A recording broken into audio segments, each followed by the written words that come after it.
Welcome to Smart Parks Forward on the Daily Parks and Rec Show, hosted by Dave Ramirez, live every second and fourth Monday of the month.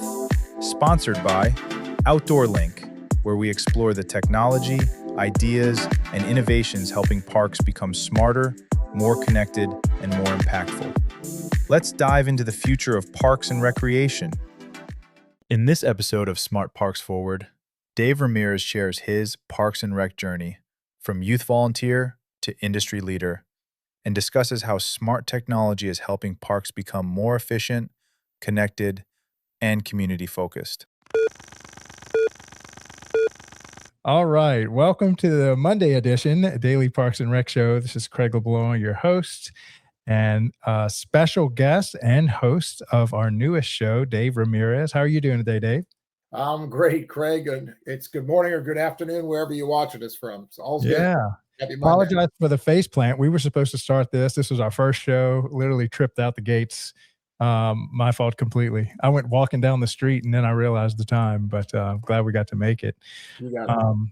But before we get started, we would like to give a huge shout out to one of our greatest sponsors for the entire DPRS Media Network, and also co-creators of this very show, which is a show that we're going to do every second and fourth Monday of the month, 1:30 p.m. Eastern, to talk all about how to make your park into kind of like these smart cities, but smart parks. And so we named the show, and then let me go ahead and play the promo for Outdoor Link, tell them a little bit about what they do, and then we'll come back and start our show with Dave. Sounds good. In today's parks and recreation industry, communication, safety, and efficiency go hand in hand. That's where Outdoor Link comes in, delivering smart technology that empowers city departments and community planners to do more, smarter. Outdoor Link's platform connects and automates everything that keeps your parks running smoothly, from lighting and locks to signage, water features, Wi-Fi, and digital advertising. Control and schedule park lights for safety and energy savings. Remotely manage facility access, update digital displays in real time, coordinate fountains and splash pads, provide public connectivity, and even run community or sponsorship campaigns on digital screens, all from one simple, unified platform, giving you real-time control, data, and cost efficiency. For parks and recreation agencies, that means safer spaces, smarter resource use, faster responses, and stronger community engagement. And behind every great park story is great infrastructure. That's why Outdoor Link proudly supports DPRS Media Company, helping the Daily Parks and Rec Show amplify the voices of professionals shaping our communities every day. Outdoor Link, smart, connected solutions for parks, recreation, and beyond. This year, we didn't just attend an event. We became part of something bigger. IRPA 2026 brought together leaders, innovators, and community builders, all united by one mission: to strengthen parks, recreation, and the people they serve. For DPRS Media Network, it was an honor to join IRPA 2026 and take part in meaningful, real-time conversations, capturing stories and amplifying voices that matter. To IRPA, thank you for creating a space where collaboration thrives and the future of parks and recreation is shaped together. We extend our deepest gratitude to Amelia and all our partners who made these live interviews possible. IRPA 2026 wasn't just an event, it was a reminder that when communities connect and stories are shared, impact follows. From all of us at DPRS Media Network, thank you, IRPA. Thank you, partners and sponsors. We're honored to stand with you and excited for what's next. Yeah, that last one was hot off the press. That's the first time we showed it. That's awesome. Look great. You saw I missed you guys in Chicago because I was over in Orange Beach, Alabama, at the Alabama. Oh, you were suffering at Orange Beach. It's all good. It was like -8 over there in Chicago. It was cold and snowy, but it's a beautiful city. I got a chance to drive around Chicago. It's just a stunning city. I mean, it's Oh, it is. probably one of the few places on earth that has that gorgeous of a downtown. Yeah, I've been able to attend the past 2 years, and really enjoyed that show. It's amazing. It's large and a lot of people involved. So Joseph and Craig got to hold it down for Outdoor Link Yeah. while I was down south. So I think I had the best interview so far as just digging into the use cases and what Outdoor Link does and the products and how we didn't get to touch a lot about Joseph's story, which he has been a director forever. But we're just getting better. I'm getting better at understanding what y'all do. So I'm really glad he got to stop by the booth, and Craig manned it while he was doing a live show from the booth. that's awesome. That's awesome. Well, like I said, Joseph is an amazing guy, man. I've known him for a long time and was glad to bring him on board and make him part of the Parks and Rec team here with Outdoor Link. And Yeah. How long have you known each other? At least 20 years. Wow. Joseph and I met through FRPA, the Florida Recreation Park Association. He was working down near Miami, and I was working in the Tampa Bay area. We would see each other once or twice a year, but I'm telling you, when we all get together, these conferences with Parks and Rec, it's family. And when we all get together, it's just an amazing time, with learning and just networking and just having a good time and seeing each other that once a year. So Joe and I go way back. Yeah, like a big family reunion. All those state associations. All right. So this is our latest logo. I think I've only had a few shows with the DPRS Media Network logo, so that's our fresh one. But this is a drum roll, please. This is okay. I already see I need to make it a little bigger. It's all right. It's all good. Room for improvement. Always room for improvement. But that's our Smart Parks Forward show. And today is all going to be about just Dave Ramirez, the man, the myth, the legend, all about his journey in Parks and Recreation, because you have quite an extensive journey. I mean, how many years were you in Parks and Rec? 32 years. Wow. Yep, 32 years. I started as a youth volunteer. So it's even more than 32 years if we count all my volunteer time as a teen. And how old were you when you first started volunteering for Parks and Rec? I was a leader in training. They used to call us LITs. I was 12 years old and I volunteered at the Ruskin Rec Center in Hillsborough County, Florida, Tampa Bay area. 12 years old. So you've been in Parks and Rec since you were 12. Yep. And well, you could even go further than that because I was a participant. So you were after school care or did sports and stuff? I did the sports, after school, and summer programs with Parks and Rec when I moved to Florida back in 1979. So how old were you when you attended your first Parks and Rec anything? 10 years old. 10. Oh, wow. 10 years old. Yeah. That reminds me of Gabby Vera. Shout out to Gabby Vera. She's one of our great directors and helped me out with the Young Professionals Network. But she came in, I think, at 4th grade. She started doing after school care. Mm-hmm. And she told me she looked up at the director when she was little, and she's like, "I'm gonna have your job one day." And I think she does. Well, for me coming, like I said, moving to Florida from New York, single mom situation, and I needed somewhere to go while mom was working, and the park was right there. You know what I'm saying? And let me tell you, it's the best decision my mother made for me as a child, and it took me to places, where I didn't think I'd be. And like I said, while in school, pursuing different things, and then I ran into my old coach, and and they said, "Why don't you come work for us?" And I jumped on it, and that was the beginning of my career. Let's talk about that for a little bit. So what's it like, if you can remember back to what it was like when you're a single mom, she's working, she needs something constructive for you to do, and whether it's sports or after school care, what was it like, showing up and you're just kind of, everybody's a stranger on those first few days? And then how did that develop into friendships?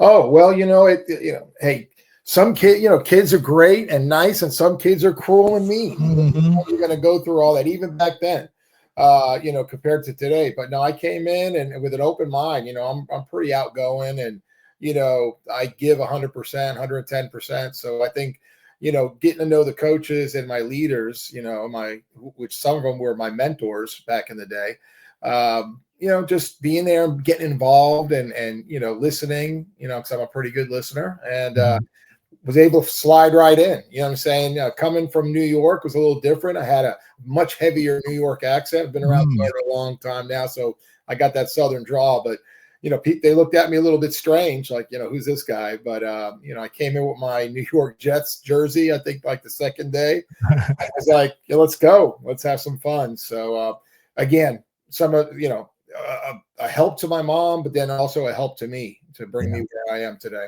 Now, did you do sports or after school care or both? Both. You know what I'm saying? We, the Parks and Rec programs, as you hear from all your guests, are so well rounded and diverse. So, I was playing basketball and I made the softball team, and that kind of stuff, because we had a co-ed softball team as teens.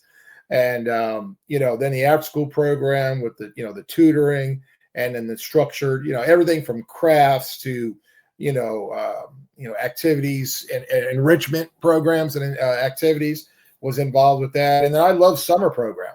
When school was out, we'd show up at the park at 8 o'clock in the morning and stay till 5, 6 o'clock at night and just constantly do activities. And, it wasn't as hot as it is nowadays. I think every year it seems to get warmer and hotter, but boy, we didn't care. We were out there sweating it out, and we'd go home tired every day. Well, that's a successful program when your kids show up just wiped out from the day's activities. Exactly. Yeah. All right. So now you're out, you're officially a volunteer. What were some of the first volunteer roles that you took on? Well, as a leader in training, I was basically like an assistant coach. I helped the coach, the group leader, pretty much whatever they needed, and got to the point where after some training and some experience, the coach would let us run activities and games. We pretty much a helper. You know what I'm saying? But they we didn't get paid. We went ahead. Our payment was snacks out of the snack bar, or a free field trip. You know what I'm saying, or something, and that kind of stuff. But we did it. You know what I'm saying? And it was, then as I got a little bit older, I was able to use that for community service hours for school. Yeah. Yeah, man, I can tell you, I'm always shocked at how much you can get accomplished with some snacks for a kid. You know it, man. We used to use those for the kids around the house, and then be like, all right, whoever does their chores gets like a bag of chips, and they would just tear it up. It was either a Milky Way and a soda or an ice pop, man. And we were all, that's it. That's all we needed. That's it. Yeah. All right. So then when did you step into a more full-time, or even like an actual, what was your first paycheck? My first paycheck, actually, there was a program here in Hillsborough County called, it was a CETA worker. So you were in Hillsborough County that whole time? Yes. And then you ended up, oh my gosh, I thought you were like in another city. So you literally know where all the money is married. Hillsborough County from day one all the way to my retirement date. So there was a program that the county offered called CETA Work. It was like summer youth enrichment program, where, at a certain age, it was like 14 years old, you could go ahead and they gave you $200 to work the summer. So I guess that would be my first check that I actually got as working in Parks and Rec. But then, then after high school, I came on board right away and was working part-time rec leader, rec aide. And I was actually like a substitute teacher. I would go to park. So if somebody called out sick or someone's on vacation, I drove all around Hillsborough County and I took that person's spot and just sort of filled in until they came back, and then they found somewhere else for me to work, and how old were you when you did that? 18. Oh, wow. Wow. What a great place to pick up some of the soft skills that you probably are wielding today. Yep. I was 18 and I was going to college. So mostly I was working those late, when I wasn't in school, I could work all day, but I was working nights, you know what I'm saying? So night programs, basketball and anything going on, and, managing the building and the facility, at night for the staff that might have been on vacation. Right. I covered for them. Now, what'd you go to school for? Mass communications and broadcasting.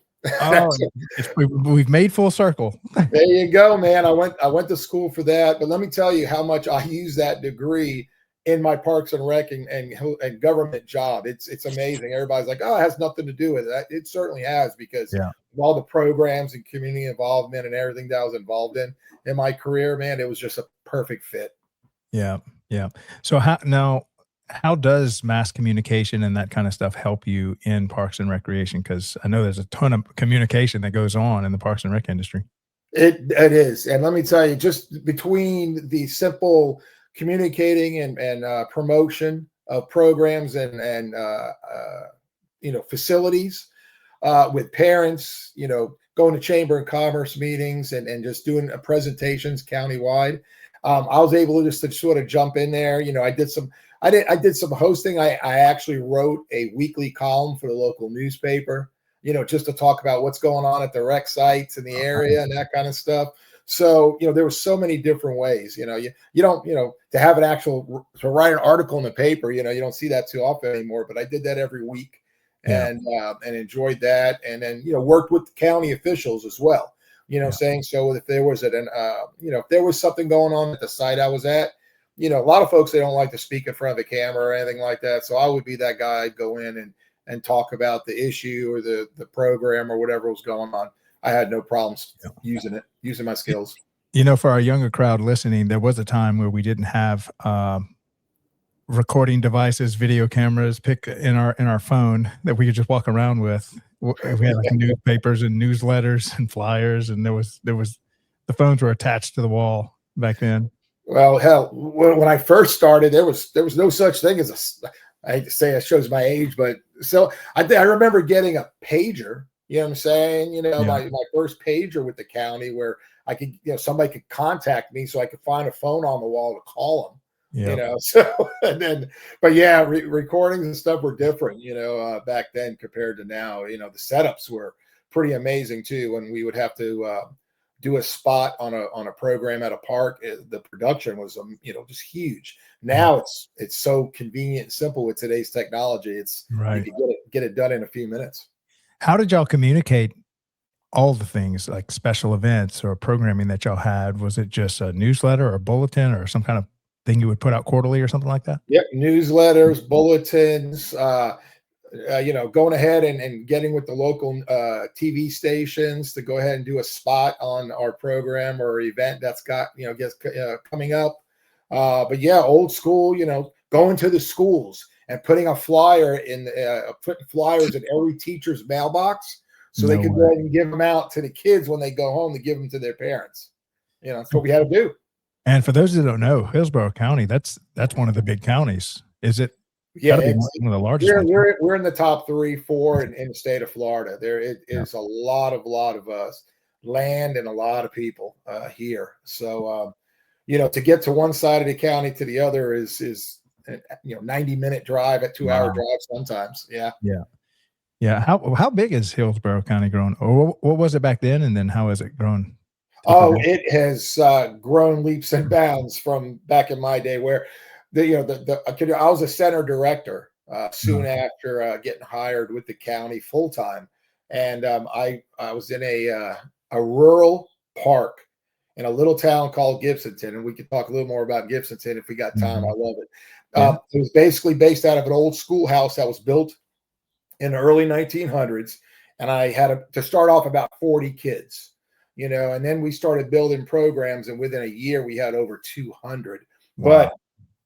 And that same rec center now has 4 facilities built on it to go ahead and handle the hundreds and hundreds of children that are involved in the programs. So leaps and bounds. We grew here. Everybody came to Florida, people over here, and our sleepy little rural towns are now thriving cities. You know what I'm saying, with a lot going on. Yeah. Florida's just booming. It seems like everybody's moving there. It seems to be like the retirement headquarters of America. Yeah, it does. Or folks from up north, like they'll a lot of New Yorkers and others are coming down here too. They're coming down, and they're taking the chance on the storms and everything else. And coming to Florida. Oh yeah, it's beautiful. There's no doubt. I've been here long enough. I love the state.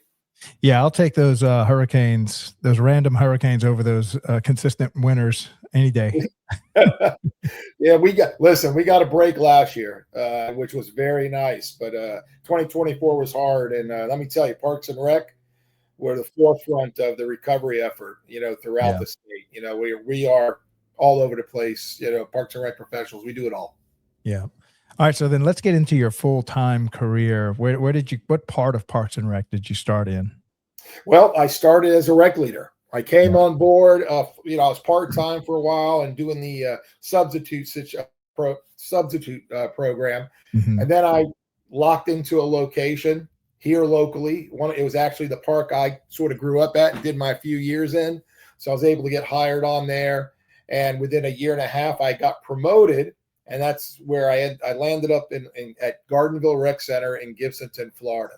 And anybody that knows anything about Florida and the town of Gibsonton, it is the carnival capital of the world, where during winters when they can't do carnivals, Mhm. they come to Gibsonton, and you got all types of people from the carnival industry that live here during the winter months. So very, very unique community. So I knew, the tattooed and bearded lady and lobster guy and all these guys. They were all the giant, and they all lived there. And what was cool is around the rec center there was a zoning called residential showbiz zoning. So these carnival folks brought their materials to the property. So you saw show equipment on the property, and you saw the animals, the elephants, and all that kind of stuff. It was kept on the properties during the winter here in Gibsonton. Only in Florida, huh? That's one of those things, one of those classic only in Florida stuff. Yeah, but let me tell you, it's such a good community to be around and work with. And they were so supportive of the programs that we did at the rec center there locally. If I needed something, I could always reach out to somebody or a group, and they would help out somehow. Very, very cool part of my career. I spent 20 years there. Wow. I went ahead and I came in as a center director, and like I said, started at an old schoolhouse and built a 24,000 square foot community center, built a gymnasium, went ahead and refurbished the schoolhouse because it was starting to fall apart and stuff. So we were able to rehab that, add sports fields to it, and infrastructure around it. Great part of my career. I loved every minute of it. I was Coach Dave, and they used to call me the mayor of Gibsonton because I was involved with all the groups locally. Whatever I could do. There was a little restaurant called was the Showtown, and there was a Giants camp, and would go there for lunch and just meet with the locals and hear them out and that kind of stuff pretty much on a weekly basis. Wow. You ever saw that movie, The Greatest Showman, with I think Hugh Jackman put that on? Yes, So- I've seen it. So Little different, not like Gibsonton, but still. That's definitely the carnival people, though. That Yes. kind of called Gibson home. That's right. So, but again, just a very cool part of my career. Spent a long time, about 20 years of my career doing that. Then I finally left, which was hard, saying the community wasn't happy that Dave was leaving, but I had to go ahead and sort of broaden my horizons and look at the future. So I became the volunteer coordinator for Hillsborough County Parks and Recreation. Wow. And so actually, let me take a step back. I worked in there was a teen program countywide that I did a year with. So I was working with teenagers and working on different programs throughout. That was countywide. And then I went ahead and got promoted to go ahead and do the volunteer coordinator, which we had thousands of volunteers. And, we had different programs. And of course, being a volunteer with children, background checks, got to make sure it's the right people and the right fit for the need where volunteers were needed. So I was in charge of that for the county for a few years before getting involved in youth sports. Now, what did y'all do for the teens? I know that's often a challenging group to keep engaged. That's usually when Parks and Rec loses them during those teenage years. What did y'all do? Well, between the middle school and early high school years, yes, that is the toughest age group to deal with. But we had creative programming throughout. It was sports involved, there was art involved. and we just got out there and knocked on doors sometimes to say, come on over to the park and give us a try. It's a safe spot. We got great program. We got great people, that are going to go ahead and lead these programs and be mentors to your kids. And it was very successful. Like I said, there was 7 of us countywide. We had sort of like 7 zones around Hillsborough County, and we all worked together. We did our thing in our communities, and then we would get together a couple of times a month and bring all the kids from all around Hillsborough County together for big, dances and parties and field trips and all that kind of stuff. Any type of enrichment program, that's what we were offering. And we had good numbers. There's challenges, of course, transportation, this and that. So, hey, Hillsborough County, we decided, we need to get some vans. We need to go ahead and figure out transportation so we could get these kids together and do more. And they did. They supported that. And very, very cool program and a cool time in my career. And so then you went into, what'd you say, the volunteer coordinator? Yeah, it's the volunteer population, or how big was that population that you helped manage? We had tens of thousands of volunteers. Wow. Countywide, everything from folks that were coaching sports to working and marking trails, cleanups, like park cleanups and paint your heart out type activities where we were painting buildings and stuff, anything that we could do. And that my job was to go ahead and promote all these opportunities out to the county and get the volunteers to come on over and help us out. And I don't know what the numbers are now, but to go ahead and take a volunteer hour was worth, probably when I left, it was worth like $47 an hour. If somebody was getting paid for that volunteer, that's what we were looking at. And wow. I'm sure it's gone up since I've retired, but that was a huge program for us. I know COVID put a strain on it, back in, when COVID hit, but, continue to work afterwards. And then my career had changed after, right around COVID. I was doing something else, but COVID put a big damper on volunteers around the country. Yeah. But we, like I said, we would have an end of the year banquet for our volunteers, with, 1,000 people show up. Not everybody comes to a banquet, but, I'd fill a facility full of folks, food, music, entertainment and stuff, and recognize our volunteers. Amazing group of people that help Parks and Rec professionals daily, because we got a lot on our plate. So it's nice to have a good, strong volunteer to help us out. Yeah. And I don't think a lot of people realize how much volunteers help out the Parks and Rec department, and how much labor you're actually, onboarding and managing. And these aren't like full-time workers you can kind of boss around too much. You gotta work on them. You get your young folks that are looking for community service hours that would come out, and seniors. Seniors love to go ahead and volunteer and work with the kids. You know what I'm saying? I would have them, come out, they would work with our younger kids and do story time and whatnot. And I had them work in the front desk for check-in, any, I would always be very open, and the parks, the team with Hillsborough County, we had a sort of like a guideline, a booklet with, what we're looking for. And, we never wanted to turn away a volunteer, in good standing. So we wanted to go ahead and find something, use their strengths, what they're good at, and put it back, and, show it off in our facility or in our programs. Yeah. Any advice you can give to someone that's managing volunteers that you've learned, maybe what landmines not to step on, or something that you've kind of learned that you want to do every week? Well, one thing is you're never going to make everybody happy. That's for sure. Some volunteers come in and want to do a certain thing, and it's just not needed. And, we never like to say no, thank you. So always try to offer something different. I say a good percentage of the time they hear me out, or the staff out, and help a different way. But, you got like a craftsman that wants to build things for the parks. Well, certain things have to be by code and this and that. So we really can't have you build that for us. Thank you. But you know what? We want to go ahead and do like a club with the kids, to do some woodworking. Would you be interested in doing that instead of building a playground or something like that?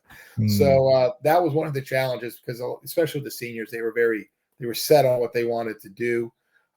You got to listen. You got to be open-minded too. You know what I'm saying? Because you're going to have those concerns. Volunteers, when they're out there with the kids, it's just like a staff person. So they're keeping an eye on what's going on and stuff. And, I'd have volunteers come and share concerns and whatnot. Got to hear them out and investigate, because they're just the same. They're another set of eyes out there making sure our kids are safe or whatnot. So, but I guess just listen, what I'm saying, and be open-minded with volunteers, because you never want to say no. Yeah. Now, how many people did you have? It couldn't have been just you by yourself. So how many people did you have kind of working the whole volunteer? Well, I was the only volunteer coordinator for Hillsborough County. Wow. And in every site in Hillsborough County had somebody that sort of oversaw the volunteers at their location. So I would work directly with those folks. So yeah, I was the volunteer coordinator for Hillsborough County. Man, one thing I love about Parks and Rec, how they just literally throw you in there and kind of wish you luck. Yeah, maybe that's all you get. It was a great part of my career. I really enjoyed it. Loved, because I got to work with so many different people. You know what I'm saying? So it was a fun time, and like I said, gave it my heart, and like I said, I think the Hillsborough County appreciated the opportunities to come and work with us. All right. Well, we're at the halfway part. I'm going to play a little thank you for our 400th episode, which now we're at episode 425. So we're clicking right along, cranking out the episodes. But Chris made a really good thank you to everybody that's come on the show and supported us. So big shout out to all of our guests and all of our vendors, Outdoor Link, for sponsoring us. And then I'll play another show that we do. It's called The Athlete's Commute with host Jordan Ziff. She has a really cool concept where she'll interview professional female athletes. And the other day I saw on Instagram, Mia Hamm was on, she interviewed her, which was like a rock star for female athletes and stuff. So I'll play these two, and then we'll come back and finish up our conversation with Dave. Sounds good. It didn't start with a studio or a big budget or a perfect plan. It started with belief that stories matter, belief that voices deserve to be heard, belief that community is powerful. What began as a single conversation has grown into something far bigger than us. Today we pause, we reflect, and we say thank you. To our guests, thank you for showing up, for being honest, for trusting us with your stories and letting the world hear them. To our partners and sponsors, thank you for standing with us when the vision was still taking shape. Your belief gave this network its foundation. And to our audience, the ones who listened, who watched, who shared, who believed. You didn't just support DPRS Media Network, you built it. This past year changed everything. We grew our shows, we raised our standards, we reached new communities, and we told stories that needed to be told. From parks and recreation to sports, youth, technology, and culture. We learned something important. Growth isn't about numbers, it's about impact. As we grow, our mission becomes clear. Our mission is to create media that matters, media that educates, media that inspires, media that connects people through honest, human storytelling. To spotlight the people, the programs, and the ideas shaping parks, recreation, sports, and the future of our shared spaces. And our vision is bold. We envision a media network that doesn't just document the world, but helps shape it, where local voices spark global change, where communities see themselves reflected, and where media is a force for good.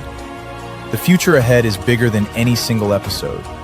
More voices, more stories, more collaboration. Live events, original films, deeper conversations, and a growing community united by purpose. From episode 1 to episode 400, thank you for believing when it was hard.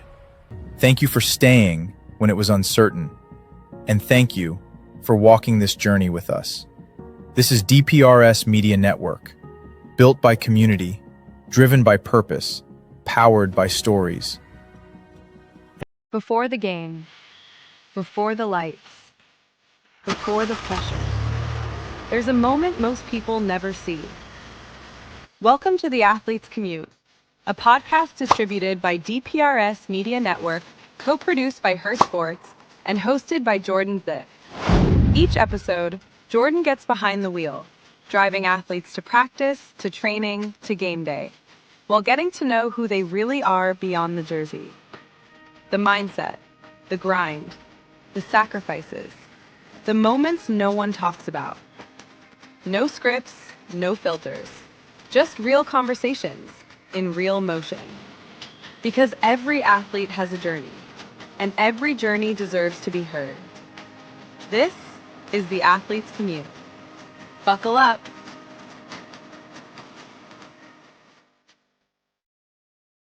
All right. I see you made the highlight reel a few times on the Yes. okay, so let's talk about your next after the volunteer journey. What was your next one? My final position with Hillsborough County was the athletic director for youth sports in all of Hillsborough County. Wow. Basically 55,000 youth in programs all around the county, 10,000 volunteers, 55 sports complexes, near 300 fields.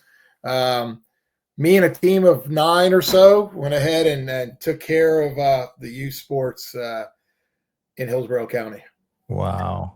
That is huge. And how many years did you do that? I did that the last 9-10 years of my career, right around there. That's how I wrapped it up.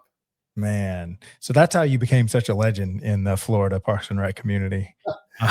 Listen, I had been part of the Florida Recreation Park Association since 2003 or so. As a young professional, I was involved. You know what I'm saying? So, and then, you start networking with people and stuff like that. And then, the one thing, in this field is you come up with a great idea, you want to share it, but you also go ahead and hit others up for those great ideas and bring them into your program, and then come into create a well-rounded program. So I was that guy that always was asking questions, is answering questions and looking for ideas and trends and what's going to make things, better, what I'm saying, for our constituents and our residents. Yeah. Well, let's give a big shout out to the Florida Parks and Rec Association. What was that like for you as far as coming in? Like you said, you're always got these, you can get so many great ideas when you attend these, but how did that help you in your earlier years? And then towards the end, how did you kind of give back to it? Well, I went ahead and was able to join and jump into a lot of the training programs, went to conference, went to other program, regional type activities and sessions throughout the year.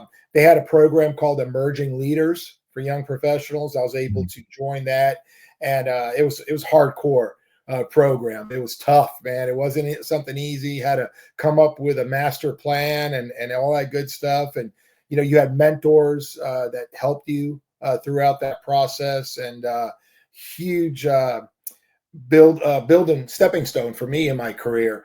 And then they had the Joe Abrams Leadership Academy. That was the next step, and that was amazing.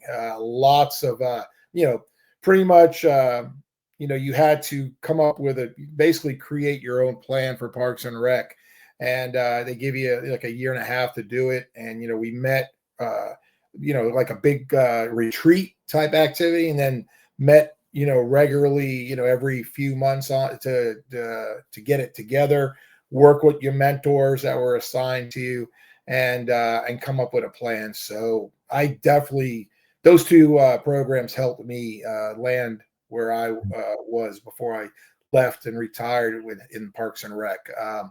I would recommend any young professional to go ahead, if there's those type of programs offered within your state, take advantage of it. You know what I'm saying? Because it looks nice to go ahead and put on a resume that you did this program and you graduated, you got your certificate. Wow. And it's something to be proud of. So what were some of the things that you learned? Like you had mentioned master planning. So they, you kind of ran through a master plan. That way you wasn't your first time or something like that. Or what's some of the other stuff they taught you? Oh, everything from, to run a center, to run a division, to run the department, to go ahead and, everything from like, promotion and, public relations. It was just everything you could do, everything that you would need to do in Parks and Rec to be successful. They threw a curriculum together and grabbed information from all other professionals, Parks and Rec and outside Parks and Rec. Anything that, would help you become a better Parks and Rec professional, it was there. Wow. So public speaking, everything you could think of. We had to do interviews and as part of the program and stuff. Amazing. And again, if you're young and you want to go ahead and move up in the department, I recommend it. We here in Florida, I've been that guy where I've helped out and been part of these young professional programs as the elder or the experienced to share my stories and whatnot. So yeah. I did that when I was younger, and I'd like to give back when I can here. Man. And so now push into retirement. What was that like? Did you know your next step, or you were just kind of coming up on retirement or looking for a change? Well, come about? 32 years is a long time. And then if I count my participation years, I've been around probably Parks and Rec, for 40 plus years, so, it came to the point where, I enjoyed what I did. I did a lot in the youth sports programming and division for Hillsborough County. And I just, it's got to the point where maybe it's time for a change. Ultimately, I was, retire after 32, and then go back to work. And that's what I was planning on doing. So I was a young retiree. I started at 18. So I retired at 51, 52 years old. So, there's no retirement, I got a retirement check from the state, but there was no Social Security or benefits like that for me. So I knew eventually I'd have to come back to work. And I was thinking I was going to go ahead and go back and work for another Parks and Rec department here within where I live and stuff. And, I had a good reputation. People were interested in bringing me on board, and, just my skill set, my knowledge to bring it on board. And then the private sector came calling. Because I worked with a lot of different folks in my career. So, I went ahead when I left, I put an email out to everybody I've done business with and thanked them, for, helping me succeed and whatnot. And then all of a sudden the email started coming in saying, hey, you've done so much in your field. We'd love to have, basically pick your brain and bring you on board to help us, learn more about Parks and Recreation. So, it was nice to have all those offers. I ended up with Outdoor Link, ironically, because I worked with them. I was a client of Outdoor Links prior to me overseeing their Parks and Rec division now. And, myself and the team in Hillsborough with athletics had issues with lights not being turned off on fields. I had mentioned how many sports complexes and how many fields we had back in the day. And it got to the point where we were just having problems, and calls, commissioners calling and complaining and neighborhoods calling and complaining. And I'd get the call and I'd have to find a staff person at midnight to go run and turn lights off, or myself, I'd have to go out and do it. So, my immediate boss and I and others met with Outdoor Link and threw out some ideas, and basically their engineering team and us, we started working together to come up with a platform and a tool to help us with our problem. So we got smart in Hillsborough County. We got smart, and we were getting smarter, and then we got into the issues that I was dealing with. So let's continue to become more smart. Yeah. Add more. So, the smart controllers and the smart technology came in, changed the game plan of what I used to do. I would take that team of 9 that I worked with.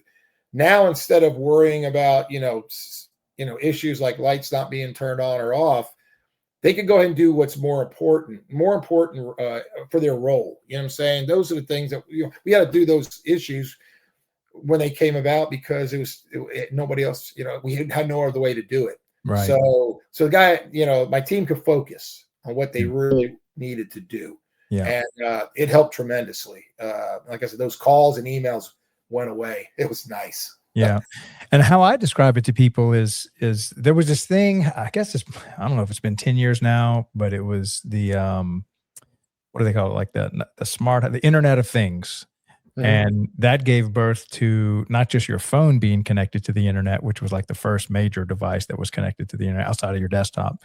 But now you could connect like switches and lights and your air conditioning and your garage door, and it was all connected through to the phone. And then that just leaped into, the institutional world or like the municipality, where it's like, well, we would like to be able to turn everything, the whole city off and on and control the city rather than having superintendents and whoever drive out and hit the big disconnect, turn the lights off. Wouldn't it be Yep. great if we could just do it on a cell phone app and just click whatever park you want off and on? Yep. And that's what, like I said, that's what we got. And it helped it was efficient in so many ways. You know what I'm saying? For staff, for utility bills, you know what I'm saying? Everything, it was nothing but a positive situation after the smart controllers went in effect and got hooked up and were deployed. And then, like I said, the stress went away, man. Those calls from the commissioner's office are no joke. You get them on every other day. They start weighing you down. So, again, it helped us out just to focus on what we needed to focus on. Listen, smart technology is here. It'll never replace a Parks and Rec professional, though, in the field. You know what I'm saying? Because if anything, we're just going to be able to enhance what they're supposed to be doing. You know what I'm saying? With the addition of smart technology. Yeah. Yeah. So what was it like making that transition from the public sector to the private sector, which is really kind of recent for you? Are you on your second full year or third full year now? I'm hitting 3 years here soon. 3 years. Yes. So 3 years, definitely different. Again, I grew up and got old in government, Right. and to come to this private sector definitely was a little bit of a shock, but boy, it was nice. You know what I'm saying? Because Outdoor Link is a family owned business, and to go ahead and do the interviews and meet with the CEO DJ Jennings and the team felt so comfortable. And what I liked is that they were into like what I was saying. You know what I'm saying? Because they wanted to learn, and it was just nice. It felt good. And I jumped on board. And like I said, I'm the national Parks and Rec specialist for the company. So I travel around the country doing conferences and shows to talk about our product and service. But then I also share stories, because I have so many of them. And it sort of blends and mixes well in conversations with folks. And I'm loving it. And we're expanding. I know when we started, it was all about controlling a light, but now, we've branched out where we can control so many other things, and it's just helping parks around the country be able to manage and control amenities better, fountains, door locks, outlets, anything. We're expanding out and doing different things, which is exciting.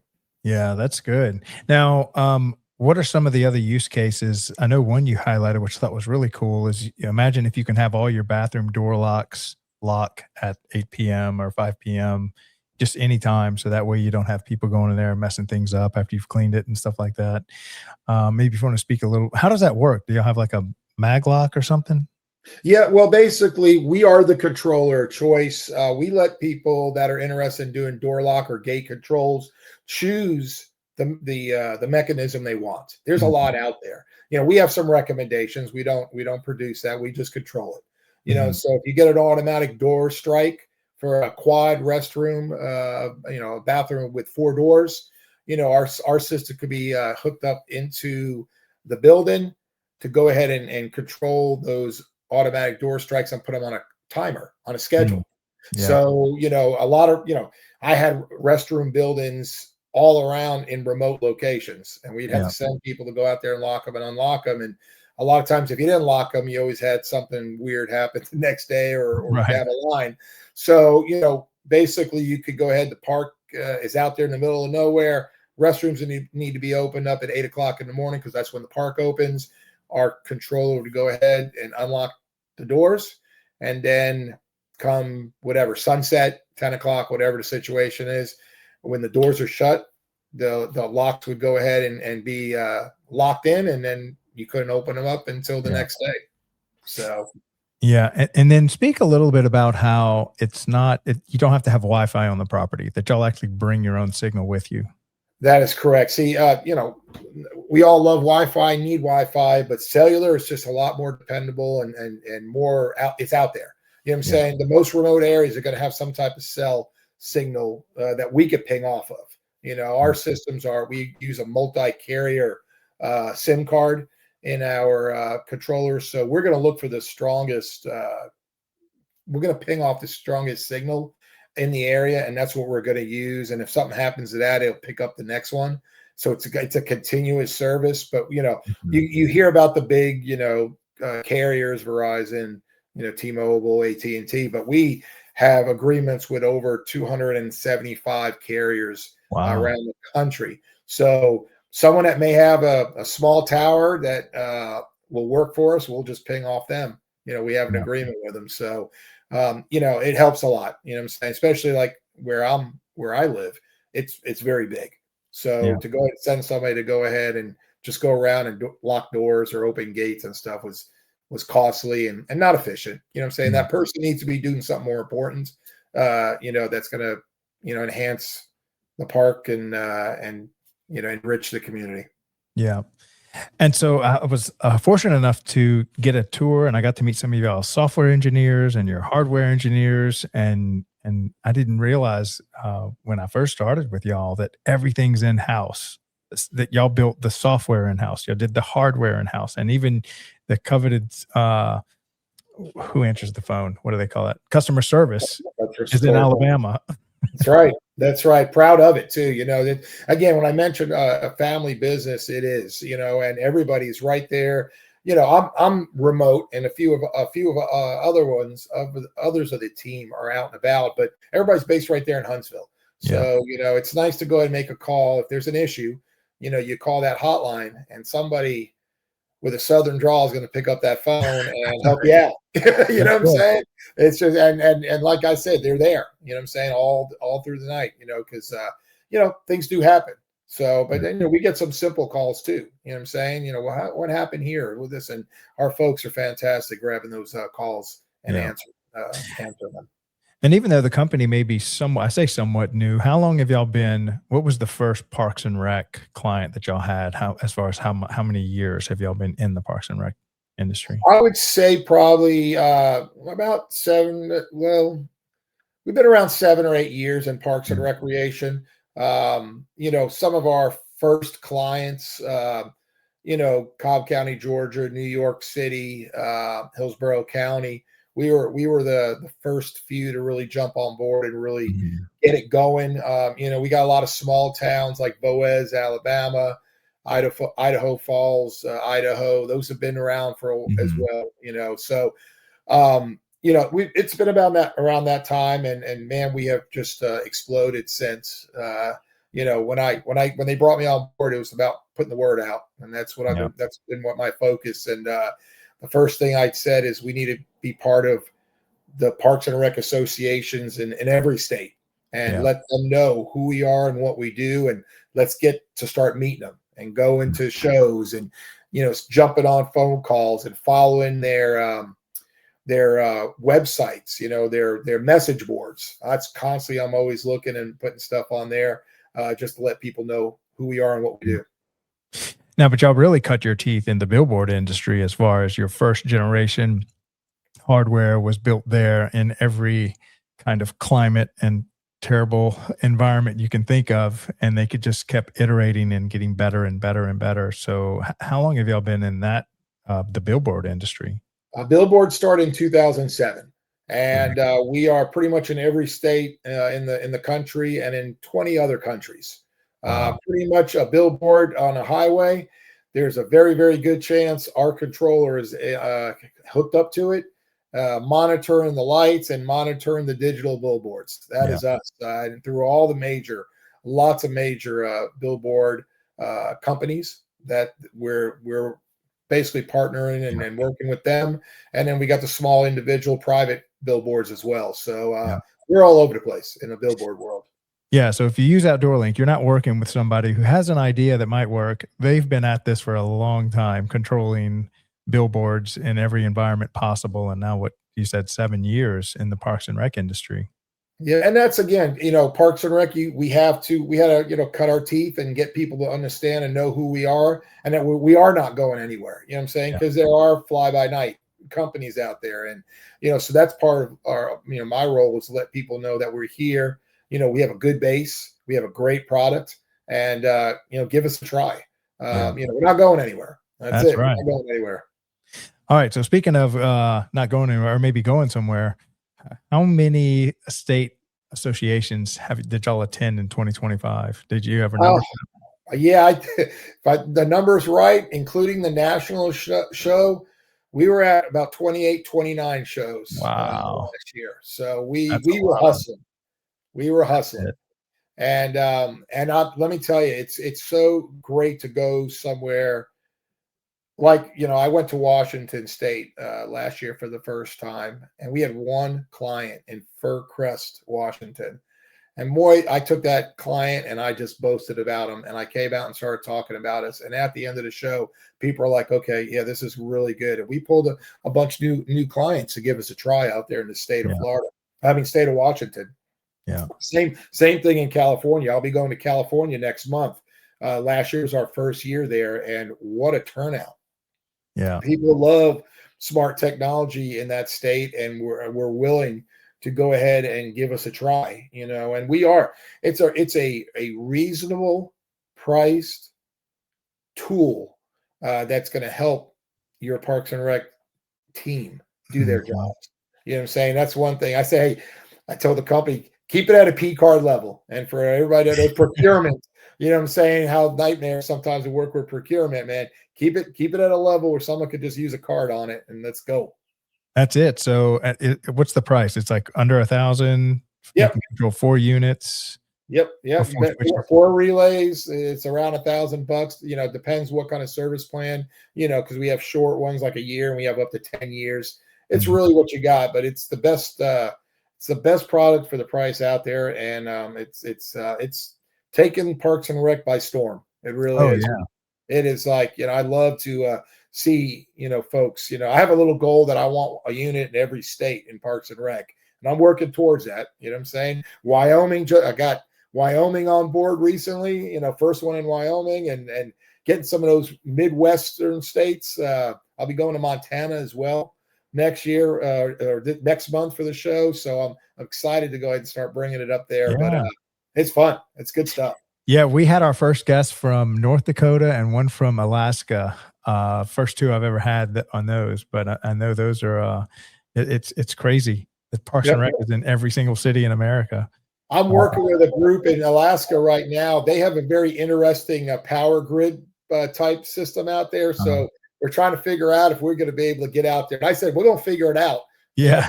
Drop an email to the engineering team and let's go to work and see what we can do for these folks in Upper Alaska. Yeah. Now, when did y'all bring on your 2 running mates, Craig and Joseph? I brought those guys came on. I was on for about a year, and then we started making a lot of noise in the industry and a lot of people talking about us. So I needed some help. So I brought Craig on first, another former director here in Florida. He's based in the northern part of Florida. And then Joseph came on soon afterwards.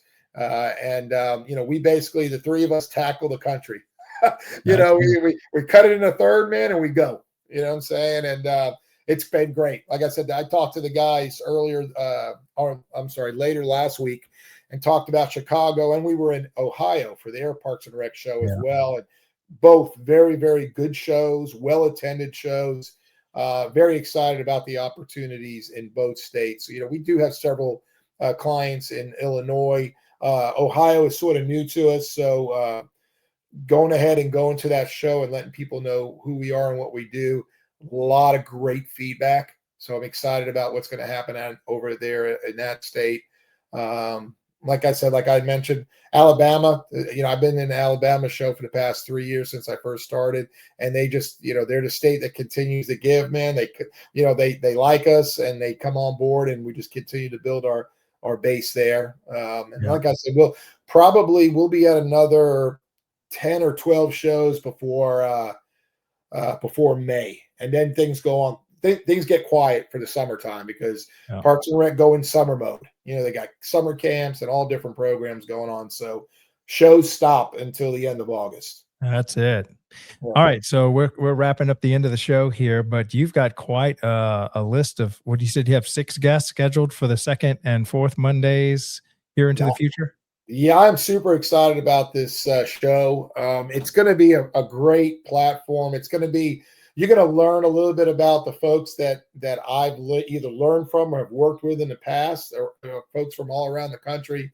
We're going to learn a little bit about them. We're going to talk about, smart technology and how they're using it in their departments, because there's so much more than just what we offer in Outdoor Link. And we're going to showcase a lot of different things, and then, Craig, me, man, I'm going to throw a story out there. We're going to have some fun. It's going to be some fun conversation as well. So very light, but informative. And I know, I've done some promotion on, on social media about me coming on board, and people are just excited to go ahead and tune in and see what's going to be said. But my first guest will be from Blaine, Minnesota. So we're going to start with Jerome Krieger, and then I have a few Florida connections that we're going to jump on board with, and then Cobb County, Georgia. And I'm going to continue to bring them in, man. These are all folks that are in deep with Parks and Recreation, love what they do. And you'll be able to see that in my show. Fantastic. Well, thank you so much for coming on the show with us today. And thank you so much for helping to get Outdoor Link on as one of our flagship sponsors for the Daily Parks and Rec Show. We definitely couldn't, we need fuel to put in the tank if we're going to build this media company for the industry. And I couldn't do it without y'all. Yeah, well, hey, I'm excited. We're Outdoor Link's excited. And like I said, let's go and put the word out. And like I said, I'm really, really looking forward to it. Fantastic. Well, good talking to you today, Dave, and we'll see you on the next show. You got it. Take care, Craig. Have a good one. Take care. Bye-bye. You got it. Bye-bye. In today's parks and recreation industry, communication, safety, and efficiency go hand in hand. That's where Outdoor Link comes in, delivering smart technology that empowers city departments and community planners to do more, smarter. Outdoor Link's platform connects and automates everything that keeps your parks running smoothly, from lighting and locks to signage, water features, Wi-Fi, and digital advertising. Control and schedule park lights for safety and energy savings. Remotely manage facility access. Update digital displays in real time. Coordinate fountains and splash pads.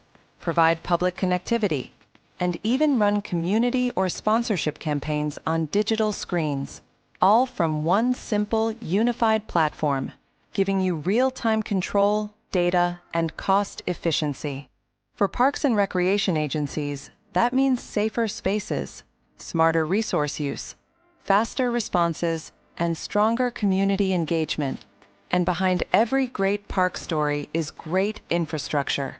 That's why Outdoor Link proudly supports DPRS Media Company, helping the Daily Parks and Rec Show amplify the voices of professionals shaping our communities every day.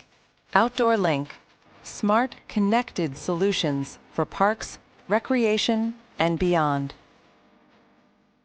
Are you a vendor, brand, or service provider ready to connect with the heartbeat of local communities? At DPRS Media Co., we tell the stories shaping parks and recreation across America. Through podcasts, live streams, videos, and newsletters, we reach frontline leaders, city directors, and decision makers every single week.